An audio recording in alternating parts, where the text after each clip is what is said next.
নিজৰ গৃহতে বন্দী এগৰাকী কৰ্তব্যপৰায়ণ আশাকৰ্মী। 6 দিন ধৰি কৰ্মস্থলীলৈ যাব পৰা নাই মালেকা খাতুন। আশাকৰ্মীৰ ওপৰত নিৰ্যাতনৰ গুৰুতৰ অভিযোগ। 6 দিন ধৰি নিজৰ দায়িত্ব পালন কৰিব নোৱাৰি আজি সংবাদ মাধ্যমৰ কাষ চাপে মহিলাগৰাকীয়ে। স্বাস্থ্য আৰু পৰিয়াল কল্যাণ মন্ত্ৰালয়ৰ অধীনত কাম কৰা কৰ্মীৰ কামত বাধা।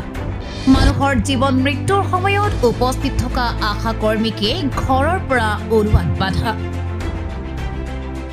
উল্লেখযোগ্য যে এগৰাকী সমাজকৰ্মী যিয়ে সমাজৰ স্বাস্থ্য সেৱাৰ স্বাৰ্থ দিনে ৰাতি একাকাৰ কৰে। আজি তেওঁৱেই নিজৰ ঘৰত বন্দী। বিগত 6 দিন ধৰি নিজৰ দায়িত্ব পালন কৰিবলৈ ওলাই আহিব পৰা নাই এগৰাকী আশাকৰ্মী। কোনো অচিনাকি শত্ৰু নহয়, চুবুৰীয়াৰ আক্ৰমণাত্মক স্থিতিৰ বাবে এতিয়া নিজৰ ঘৰতে অসহায় হৈ পৰি ৰৈছে স্বাস্থ্য আৰু পৰিয়াল কল্যাণ মন্ত্ৰালয়ৰ অধীনত কৰ্মৰত মালেকা খাতুন। ঘটনাৰ সূত্ৰপাত হৈছিল এটা সাধাৰণ ঘৰুৱা কণ্ডলক কেন্দ্ৰ কৰি। ভুক্তভোগী আশাকৰ্মী মালেকা খাতুনৰ পুত্ৰ ৰমজান আলীৰ সৈতে চুবুৰীয়াৰ ঘৰত আশ্ৰয় লৈ থকা এজন যুৱকৰ মাজত হোৱা সামান্য বাক বিতণ্ডাই লয় এক ভয়ংকৰ ৰূপ। অভিযোগ অনুসৰি এই তৰ্কৰ পাছতেই চুবুৰীয়াৰ সমগ্ৰ পৰিয়ালটোৱে ৰমজান আলীক প্ৰাণে মৰাৰ ভাবুকি দি মালেকা খাতুনৰ ঘৰত চলাই তাণ্ডৱ। পুত্ৰৰ জীৱন ৰক্ষাৰ বাবে এগৰাকী মাতৃ হিচাপে মালেকা খাতুনে নিজেই আৰক্ষীক খবৰ দি পুত্ৰক আৰক্ষীৰ হাতত গতাই দিয়ে। কিন্তু এই ঘটনাই যেন অধিক জটিল কৰি তুলিলে পৰিস্থিতি। অভিযোগ উঠিছে যে পুত্ৰক আৰক্ষীৰ হাতত দিয়াৰ 5 দিনৰে পৰা অভিযুক্ত চুবুৰীয়া পৰিয়ালটোৱে মালেকা খাতুনক ঘৰৰ পৰা ওলাই যোৱাত বাধা দি আহিছে, যাৰ ফলত বিগত 6 দিন ধৰি এগৰাকী চৰকাৰী স্বাস্থ্যকৰ্মীয়ে নিজৰ কৰ্তব্যত যোগদান কৰিব পৰা নাই। এতিয়া প্ৰশ্ন হয়, এগৰাকী চৰকাৰী কৰ্মীক সুৰক্ষা দিবলৈ প্ৰশাসনে কি ব্যৱস্থা গ্ৰহণ কৰিব?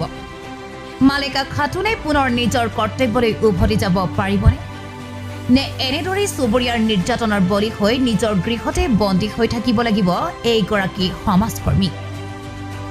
নমস্কাৰ, মই কেইটামান কথা মোৰ মাৰ উপলক্ষে মই ছ'চিয়েল মিডিয়াত ক'বলৈ দাঙি ধৰিবৰ কাৰণে মোৰ বাধ্যমূলক হৈছিলে। মানে কেইদিন আগতে মোৰ ভাইটি আৰু মায়ে অকলে ঘৰতে থাকে।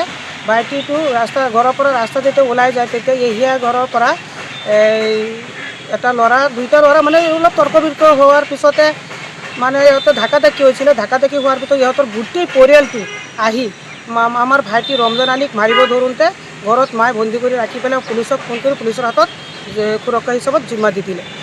গতিকে পুলিচৰ হাতত দিয়াৰ পিছতে তাৰ পিছদিনা তেখেতে কি কৰিছে, গোটেই পৰিয়ালটোকৈ মিথ্যাবাদী কৰি কিবা কিবি অৰ্থ দি পেলাই ল'ৰাটোৰ ওপৰত বেয়া কেছ লিখি তাক জেললৈ প্ৰেৰণ কৰিছে। যি হওক, জেলত প্ৰেৰণ কৰিছে, আইনী ব্যৱস্থা ল'ব। গতিকে এতিয়া মাক ধৰি পেলাই মই এটা কথা ধৰিবলৈ মানে বাধ্যমূলক। এতিয়া মায়ে ৰাতি কান্দি কান্দি মোক ফোন কৰি পেলাই কৈ আছে যে আমাৰো ঘৰটো বালিপাৰাত, মই ভাইটি একো নাই, সেই ভাইটিটোক লৈ পেলাই ঘৰত মানে মায়ে আছিলে। এতিয়া ঘৰত এটা মানুহ নাই। তো মাক ফোন কৰি পেলাই মোক কান্দি কান্দি কৈ আছে যে মোক অত্যাচাৰ কৰি আছে, দা ওলাটি লৈ পেলাই মোক ভাবুকি দিছে, মোক জানে হত্যা কৰি দিব, মাৰ্ডাৰ কৰি দিব, ভৰি ভাঙি দিব, তেনেকৈ খুব অত্যাচাৰ কৰি পেলাই গোটেইখিনি ৰাস্তা ব্লক কৰি দিছে। মায়ে আশাকৰ্মী চৰকাৰী চাকৰি কৰে মায়ে। তো মায়ে এতিয়া ঘৰৰ পৰা ওলাবলৈ বহুত কষ্ট পাইছে আৰু বহুত অত্যাচাৰ নিৰ্যাতন চলাইছে মাৰ ওপৰতে। আমি আশা কাম কৰোঁ, আমাৰ গাঁৱৰ ভোজ খোৱা চাকৰি এইটো দিছে জহিৰুল ইছলাম, তাৰ বাবা আব্দুল বাৰেক, আৰু দিছে শহীদুল ইছলাম, তাৰ বাবা হৈছে আব্দুল মালেক। আমি চৰকাৰী কাম কৰোঁ, আশা কাম কৰোঁ। 6 দিন ধৰি আমাৰ ৰাস্তাখিনি ব্লক কৰি থৈ দিছে, বন্ধ কৰি দিছে। আমি ঘৰৰ পৰা ওলাব নোৱাৰোঁ। কিন্তু মানুহ আমাৰ কি হৈ আছে, কি নহয় আছে, ভাল বেয়া ডেলিভাৰী, সেইটো আমি কেনেকৈ চাম, কি কৰিম? আমি বিচাৰ নাপালোঁ। আমাক যে ৰাস্তা বন্ধ কৰি দিছে, 30 বছৰ ধৰি আমি ৰাস্তাখন যে আনাগোনা কৰোঁ, সেই ৰাস্তাখন আমাৰ বন্ধ কৰি থৈ দিছে। আমাৰ উপায় নাই, আমি ঘৰৰ পৰা ওলাব যাব নোৱাৰোঁ। আমি চৰকাৰী চাকৰি কৰি আছোঁ, আমাক এইটো মুখ্যমন্ত্ৰী এইটোত নিয়ে দিয়ক, আমাক দিয়ক। আমি কি কৰিম, উপায় আমাৰ কি হ'ব, উপায় দিয়ক আমাক। গাঁৱত আমি সহায় কৰি আছোঁ, মানুহক আমাক কিমান ভাল পায়, এতিয়া ঘৰে পৰা ওলাব আমাক নিদিয়ে। আমি কি কৰিম, উপায় আমাক কি কৰিব, আইন মতেনে আমাৰ ব্যৱস্থা কৰি দিয়ক। আমি আইনত মই শোণিতপুৰ আৰক্ষীক এই ক্ষেত্ৰত জনাওঁ যে আমাৰ মুখ্যমন্ত্ৰী ছাৰক আমাৰ হিমন্ত ছাৰক জনাই আছোঁ যে মোৰ মা আশাকৰ্মী হৈ পেলাই এতিয়া ইমান হাৰাশাস্তি পাইছে বা গাঁৱত ওলাবলৈ অসুবিধা পাইছে।